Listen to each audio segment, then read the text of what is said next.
So Jem decided she wanted to be outside the whole day and help me. She even wanted to be in the chicken house with the chickens. They didn't mind her. They're used to her.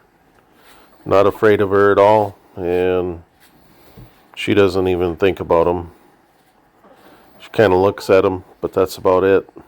So we're cleaning out the chicken pen, or chicken house actually, for the winter and put new bedding down.